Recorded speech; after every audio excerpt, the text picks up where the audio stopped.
अस्सलामुअलैकुम। आप face to face देख रहे हैं। मैं हूं मोहम्मद अकबर बाजवा। 2 रोज़ सुप्रीम कोर्ट में जो समाअत चलती रही, पाकिस्तान तहरीक इंसाफ को इंतखाबी निशान देने या ना देने के हवाले से फैसला आपने कल देख लिया और वो काफ़ी मुतवक्के फैसला था। उसकी वजह यह है कि जिस तरह की observations मुअज़्ज़ज़ chief justice Pakistan justice काजी फाइज़ा साहब दे रहे थे, उससे और साथ दूसरे जज साहिबान भी, और ख़ास तौर पे ये जो सवाल उठाया जा रहा था कि अकबर एस बाबर क्या पाकिस्तान तहरीक इंसाफ के रुकन अभी भी हैं या नहीं हैं, उस पर जो डॉक्यूमेंट्स मांगे गए और सब मामला किया गया। परसों भी यही गुजारिश की थी कि इसके ऊपर मामला हिंज करेगा, यानी कि इसकी कसौटी पर फैसला आ सकते हैं, और वही हुआ। एक टेक्निकल ग्राउंड बना के पाकिस्तान तहरीक इंसाफ, पाकिस्तान की सबसे बड़ी सियासी जमात, वोट्स के एतबार से उसे नॉकआउट कर दिया गया। सुप्रीम कोर्ट का 3 रुकनी बेंच, 14 लोगों के सिर्फ एतराज थे। 1 करोड़ 60 लाख से ज्यादा वोट लेने वाली जमात को, आप यूं समझिए कि 1.5-2 करोड़ लोगों को वोट के हक से महरूम कर दिया गया। जहन के अंदर आएगा, कुछ लोग कहते हैं जी आज़ाद खड़े हो जाएंगे।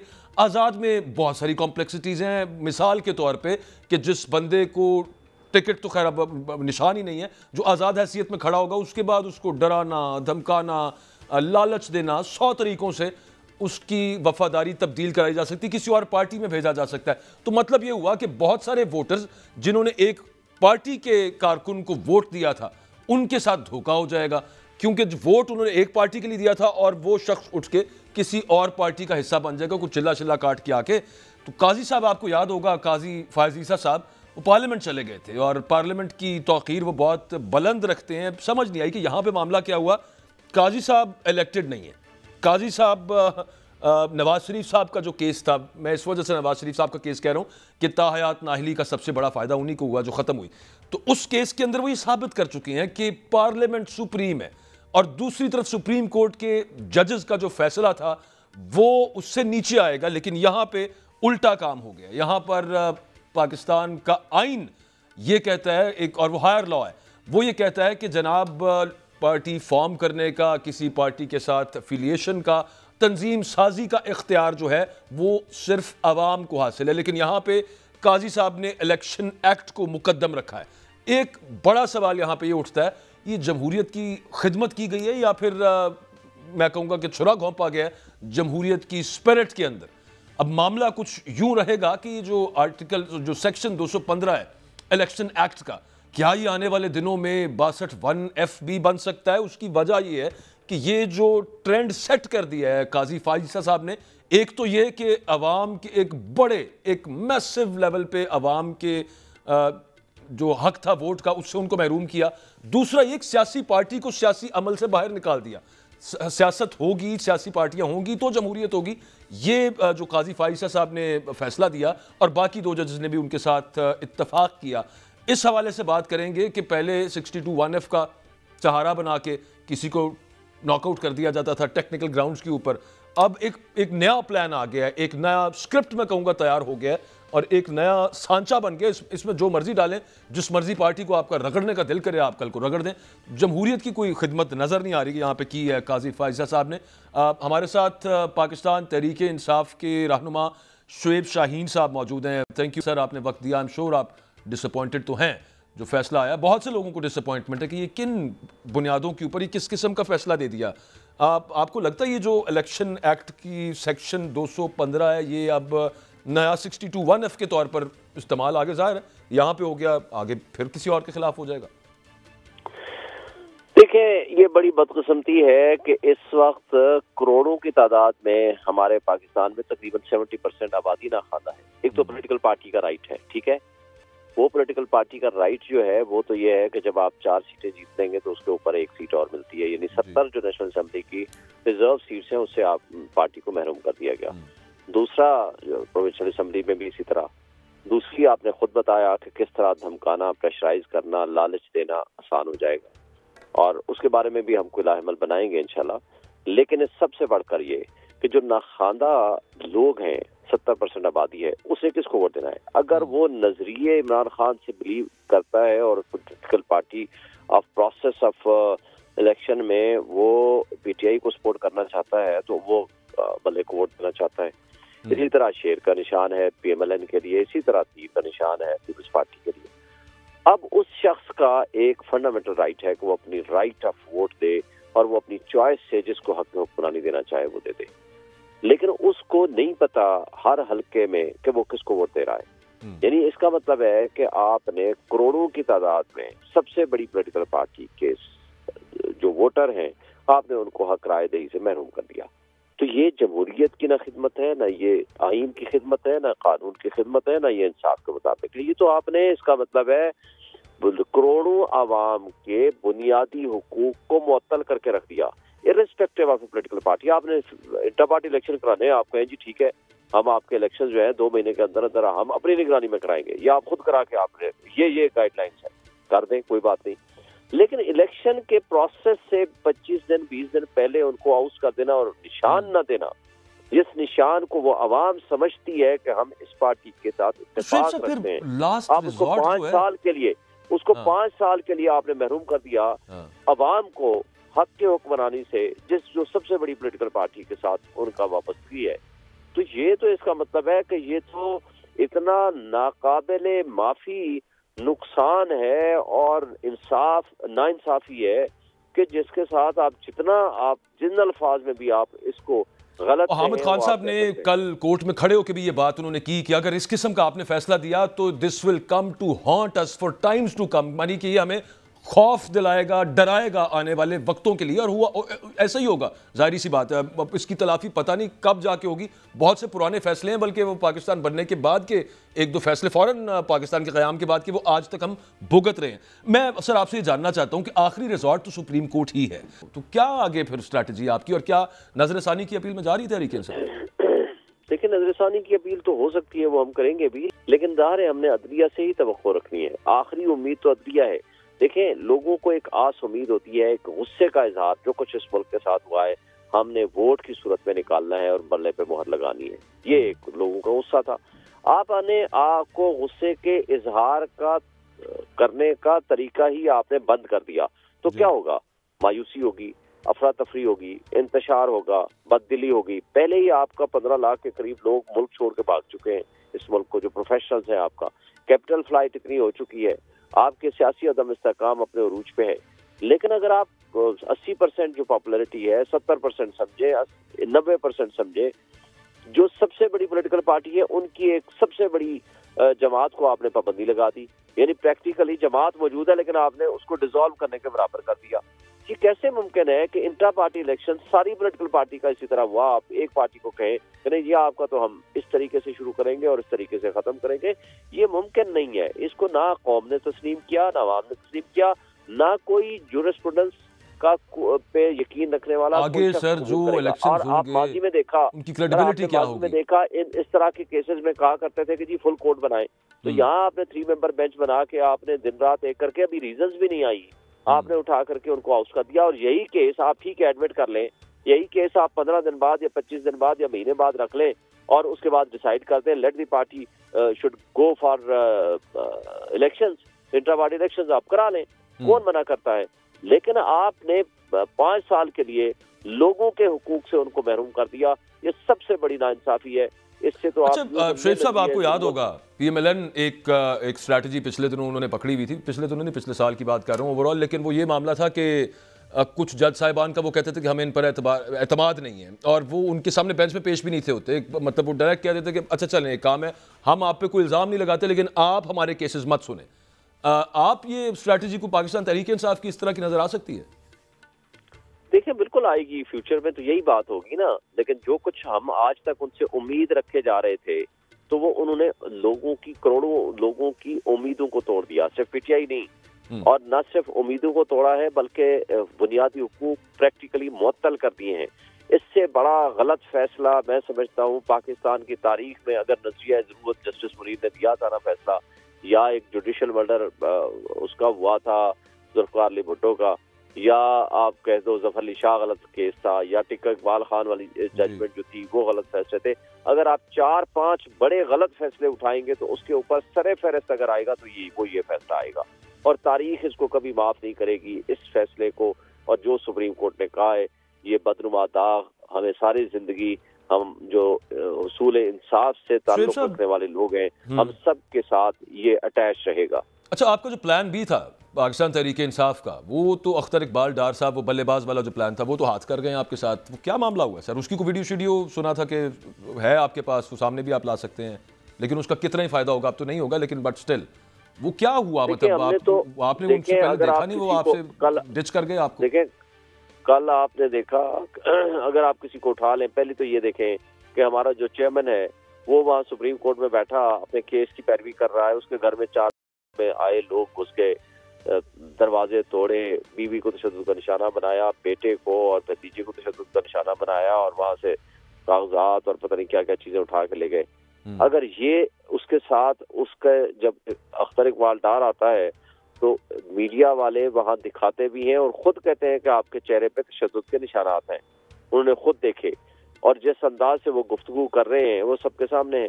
अगर ये तर्ज अमल हमारे वो इदारे जिनकी जिम्मेदारी है कि वो हमारा तहफ़्फ़ुज़ करें, आप समझते हैं कि अख्तर इकबाल डार साहब चिल्ला काट के आए थे कल? वो शेख आरजी चिल्ला समझे, छोटा चिल्ला समझे, लेकिन आप 40 दिन का नहीं। अच्छा, ठीक अंदाज से, लेकिन वो तो सर आपके खिलाफ पहले भी वो इमरान खान साहब के खिलाफ तकरीरें करते रहे हैं, और बाकी लोगों को, मैं डोंट माइंड माय वर्ड, मेरे जहन में आ रहा है, उनको कांटे लगे हुए थे। आप शिरानी साहब हैं, शेख रशीद साहब हैं, उनके साथ को कर लेते मामला।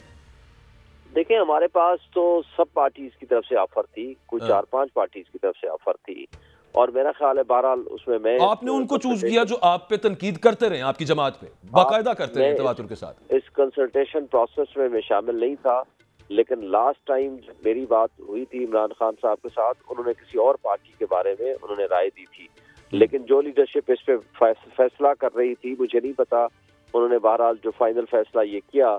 तो लेकिन जब आप किसी को उठा लें, किसी पे तशद्दुद करें, हाँ कोई भी हो, उसकी एक लिमिट होती है। आप अली नवाज अवान के साथ जो जुल्म हुआ वो देखा आपने, जो उस्मान डार के साथ हुआ, और जो बाकी लोगों के साथ हुआ, जो अभी उमर डार को उठाया हुआ है, या जो आजकल चादर चार दीवारी की पामाली हो रही है, तो वो उसके नतीजे में आप जोर जबरदस्ती से कोई भी फैसला करा लें, तो अगर इदारे सारे मिलके, इलेक्शन कमीशन साथ मिलके, रिटर्निंग ऑफिसर्स मिलके, पुलिस और मिलके अगर यही काम कर रहे हो कि एक शख्स की नफरत में इमरान खान को गिराने के लिए सारे को यरगमाल बना लिया हो, और उनको बांदी बना के सामने खड़ा कर दिया हो माफिया के सामने, और उनको वॉक ओवर देने की साजिश और प्लानिंग कर रहे हूँ, मुझे बताएं इस इलेक्शन को मानेगा कौन?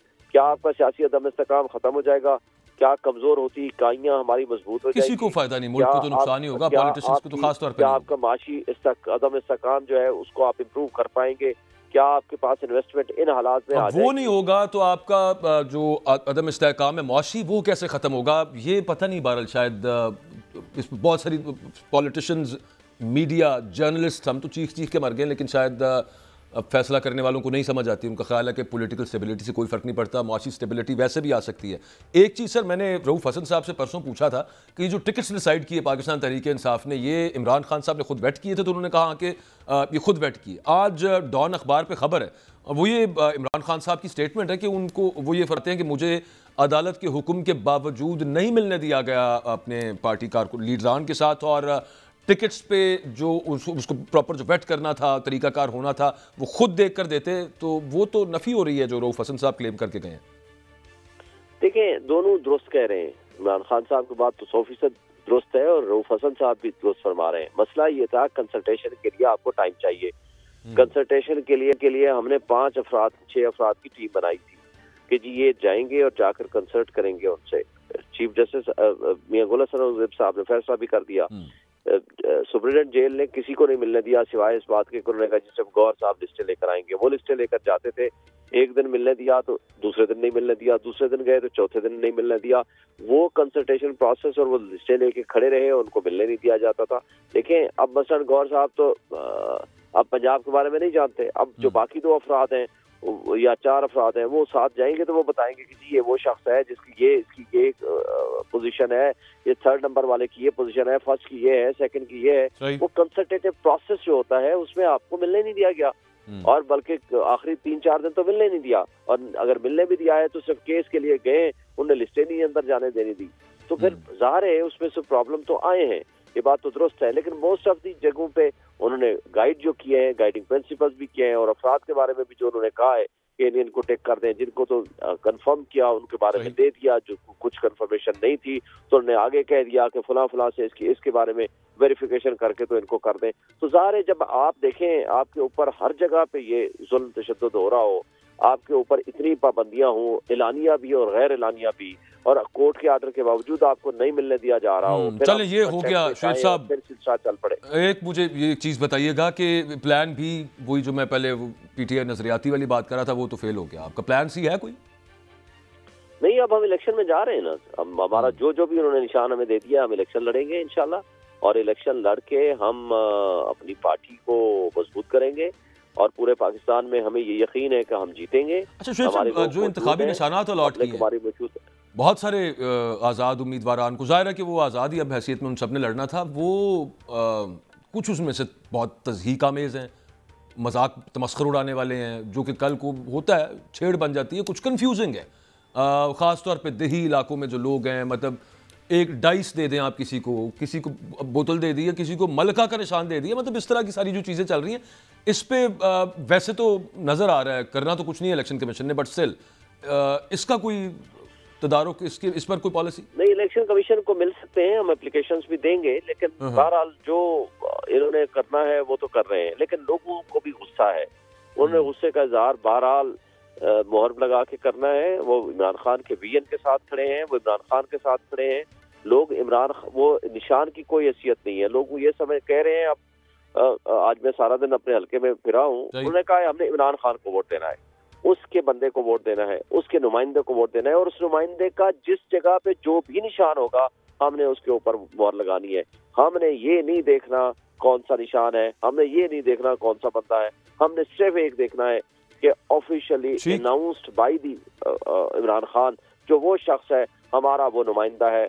हमने एक हकीकी आज़ादी के लिए और उसके विजन के लिए हमने वो वोट देना है, खा कोई दुनिया इधर से उधर हो जाए। यकीन करें जितनी मोहब्बत लोग दे रहे हैं और जितनी उनकी एक जज्बा है, जो जितनी हिम्मत है और जितना ये जज्बा तोड़ने की कोशिश की गई है, और जिस तरह के तर्ज अमल अडॉप्ट किया जा रहा है मैनेजमेंट की तरफ से, एडमिनिस्ट्रेशन की तरफ से, पुलिस की तरफ से, सब कुछ के बावजूद पाकिस्तान की आवाम इमरान खान के विजन के साथ खड़ी है। जितना नजरियात जोर जबरदस्ती से नहीं चेंज कर सकते। लास्ट रिजॉर्ट फिर वही है तहरीक इंसाफ के पास, अब लड़ना तो है, इलेक्शन में जाना है, और फिर जो जो इंतखाबी निशान होगा उसके मुताबिक। Thank you very much. हमारे साथ है शुएब शाहीन साहब, एक ब्रेक लेनी है, ब्रेक से वापस आएंगे तो हमारे साथ सुप्रीम कोर्ट बार एसोसिएशन के सदर हसन रजा पाशा साहब और इलेक्शन एक्सपर्ट सरवर बारी साहब मौजूद होंगे। पाकिस्तान बार एसोसिएशन के सदर माजरत के साथ एक ब्रेक के बाद वापस आते हैं।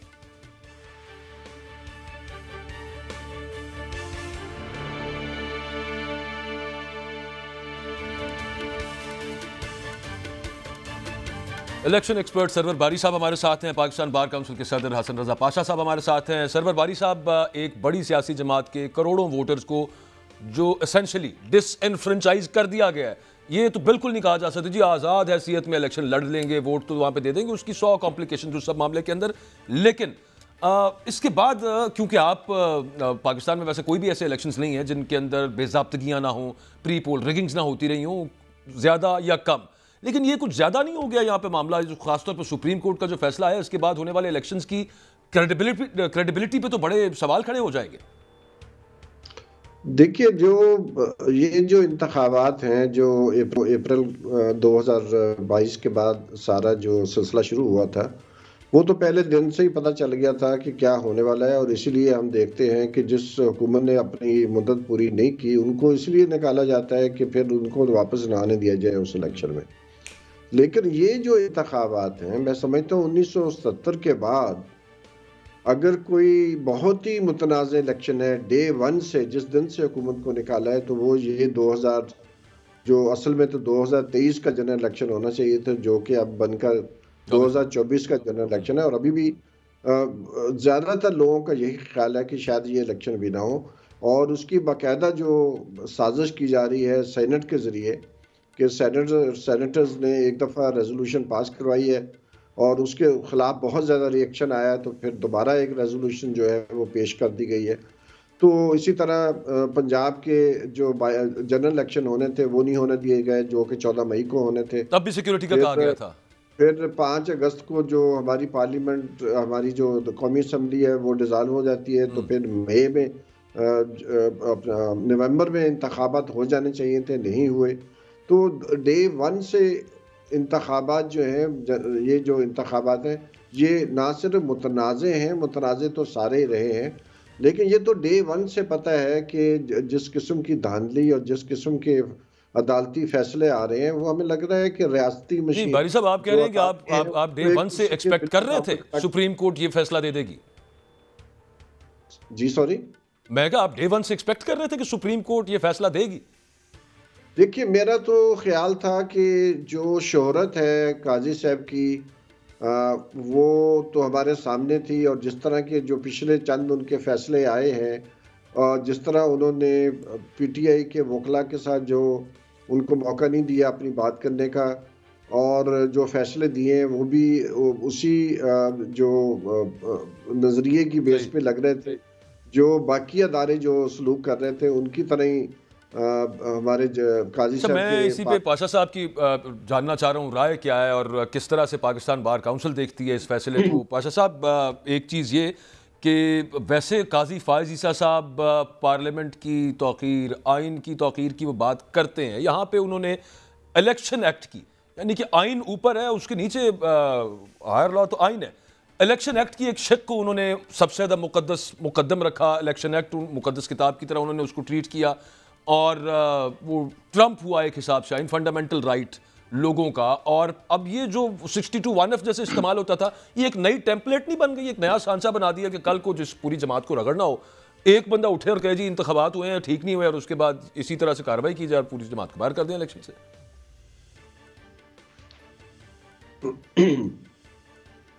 बादशाह साहब, आवाज आ रही है?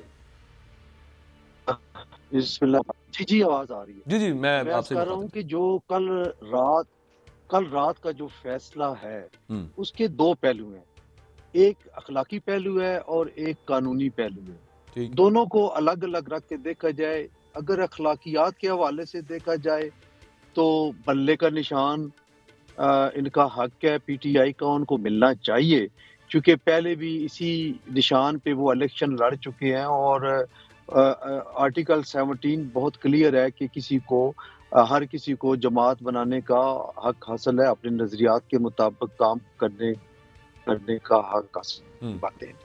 फिर जो सबॉर्डिनेट लॉ होता है, इलेक्शन एक्ट, जिसको आप अभी फरमा रहे थे कि उसको मुकद्दम जान के तो ये कर दिया गया। मैं आपको बताऊं कि जब स्पेशल लॉ आता है तो फिर स्पेशल लॉ प्रिवेल करता है, ना कि जनरल लॉ। मैं अदर देन कॉन्स्टिट्यूशन बात कर रहा हूँ। Constitution mother of all laws है। कॉन्स्टिट्यूशन को आप ये सबॉर्डिनेट लॉ के तौर पे नहीं कह सकते। बिल्कुल। और इलेक्शन एक्ट को अगर आप देखा जाए तो उसमें कुछ ऐसी चीजें वाकई मौजूद थी जिनकी बुनियाद पे बल्ला ही लिया जा सकता था, लेकिन ले लिया गया। अब आप कानूनी पहलू की तरफ आए, वो भी अपनी जगह पे पूरी ताकत के साथ मौजूद है, और वो ये है कि थोड़ी सी मैं अगर उस फैसले पे अगर 2 मिनट मुझे देंगे तो मैं आपको मैं वैसे यहाँ पे हम उसकी टेक्निकल मामलात हो गए ना, आप कानूनी एतबार से कहीं पे गलती की होगी, हो सकता है कि वो पाकिस्तान तहरीक इंसाफ ने, लेकिन मैं सिर्फ इतनी गुजारिश कर रहा हूँ, 1988 में बेनजीर भुट्टो साहिबा का केस है, सुप्रीम कोर्ट का 11 रुकनी बेंच ये कह चुका है कि एक पॉलिटिकल पार्टी एग्रीगेट होती है सिटीजन्स का, तो उसको भी उसी तरह से ट्रीट किया जाए और उसका उसी फंडामेंटल राइट का ख्याल रखा जाए जो एक सिटीजन को आईने पाकिस्तान दे रहा है, और आईने पाकिस्तान से ऊपर तो कुछ नहीं है। यहां पे ये एक जो सुप्रीम कोर्ट का 11 रुकनी फैसला है उसको नजरअंदाज किया गया। मैं नहीं कह, बिल्कुल नजरअंदाज ना किया गया और ना किया जाना चाहिए। थोड़ी सी जो फुर्तियां की गई वही गले आन पड़ी। अब आपको क्या जरूरत थी कि जब आप सेम रिलीफ लेके आप लाहौर हाई कोर्ट में चले गए और वहां पे फिर आपकी दरखास्त पे 5 रुकनी फुल बेंच बन गया, तो फिर आपको क्या जरूरत पड़ी थी कि आप वही रिलीफ लेके आप पेशावर हाई कोर्ट चले जाए और कंसीलमेंट कर दे के जी के आप ये भी ना बताएं कि लाहौर हाई कोर्ट में हमने सिमिलर नेचर की पिटीशन की हुई है। देखिए, ये सारी बातें आप इसको कंसिडर करें। टेक्निकलिटीज है ना, वैल्यूज अपनी है, यहाँ पे दिस इज नॉट टेक्निकलिटी। देखिए मैं अर्ज कर दूं ना सर, मैं हुजूर वही तो मैं गुजारिश कर रहा हूं कि आप सिर्फ ये मामला देखिए जो कल हामिद खान साहब ने भी अदालत के अंदर कहा कि अगर ये फैसला आप देते हैं कि बल्ले का निशान पाकिस्तान की एक बड़ी सियासी जमात से ले लिया जाए तो इसके रेपरकशंस होंगे, ये हॉन्ट करेगा आने वाले बहुत से वक्तों के लिए हमें, जिस तरह से पुराने बहुत से फैसले आज तक हमारा पीछा नहीं छोड़ रहे। तो इस चीज को कि जमहूरियत की रूह क्या है, ये सबसे ऊपर नहीं रखना चाहिए मामला, बजाय इसके कि उधर कोर्ट में गए थे लोग, पेशावर में क्यों कराया, तो इस्लामाबाद में सेक्रेटेरिएट है, ये तो टेक्निकल सवालात हैं। और फिर साथ सबको पता है कि बाकी किसी पार्टी का नहीं देखा गया।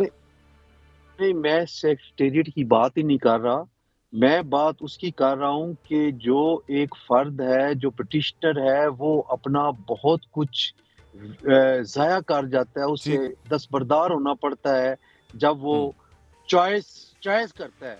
देखिए, इनको क्या जरूरत थी पेशावर हाई कोर्ट की चॉइस करने की जब ऑलरेडी चॉइस वो कर चुके थे।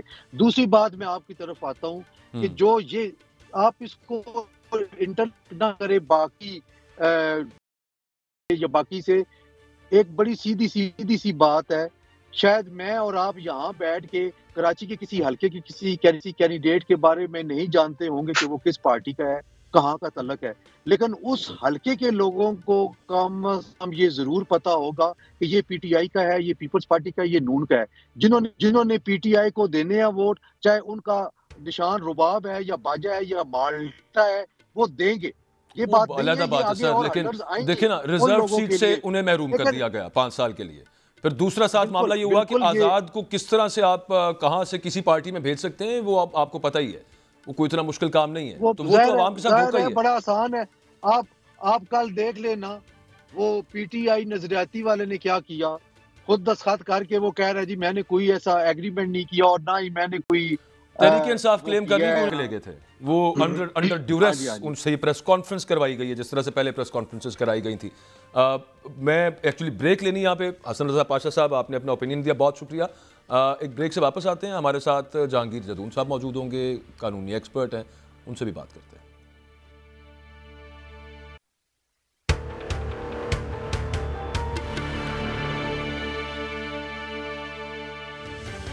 सरवर बारी साहब, जो कल सुप्रीम कोर्ट का फैसला आया, एक तो वो टेक्निकल नॉकआउट है एक जमात का, उसके अलावा इसको जुडिशल इंजीनियरिंग से ताबीर किया जा रहा है, क्या कहेंगे आप इस पर?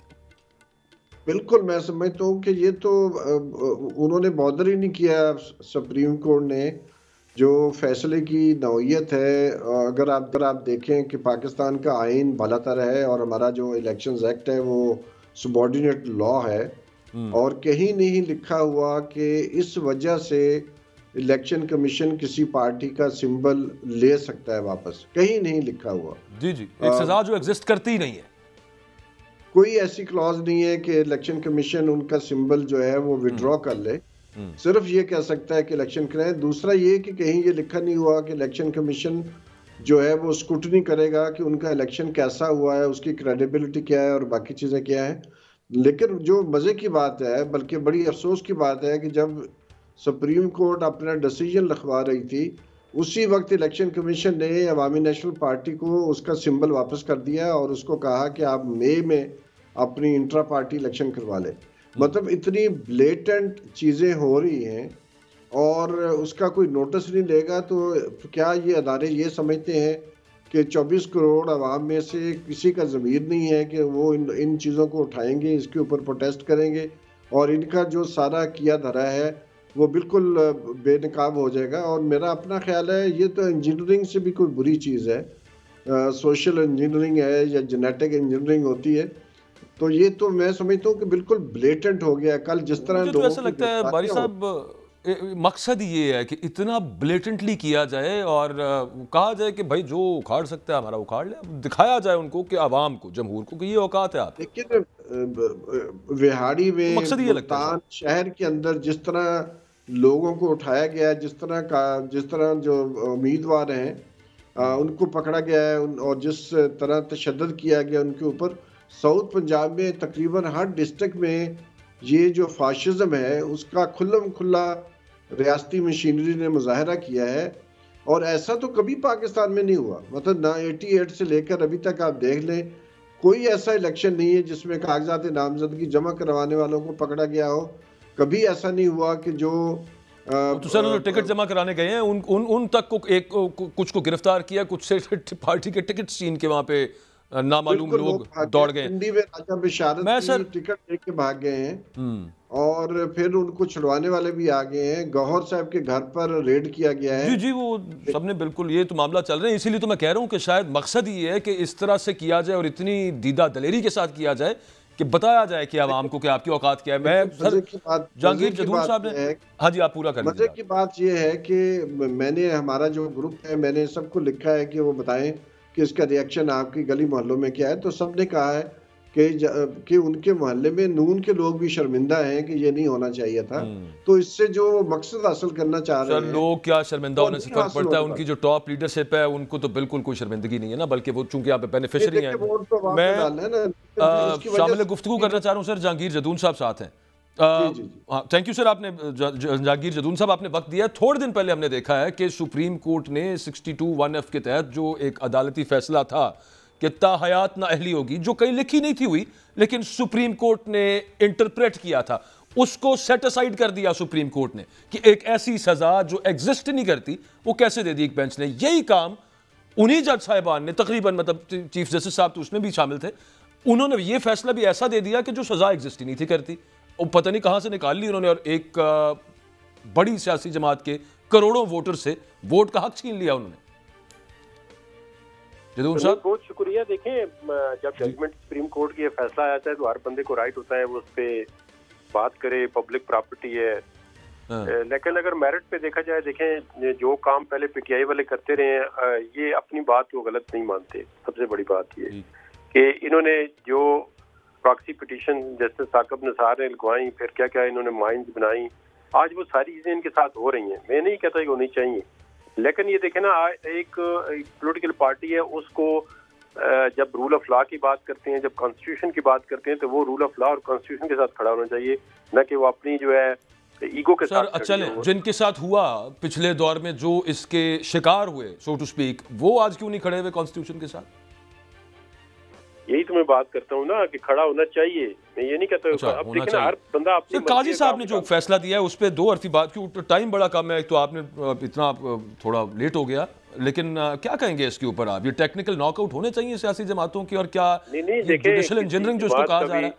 किसी जमात का टेक्निकल नॉकआउट नहीं होना चाहिए। अगर देखें, इसका ये ऐसा फैसला है जिसकी कोई नजीर आगे कोर्ट नहीं कर सकेगा। जिस तरह लाइफ डिस्क्वालिफिकेशन का फैसला है कि जी वो गलत हुआ और फिर बेटे से तनख्वाह नहीं ली, इस तरह का ये भी एक फैसला ऐसा है कि भाई आपको एक पार्टी के पर्सनलाइज चीज़ों में इतना दिलचस्पी लेके ऐसे सवाल पूछने की जरूरत नहीं थी। ये इलेक्शन कमीशन का अगर काम था, वो जाने फिर एक हाई कोर्ट में चला गया।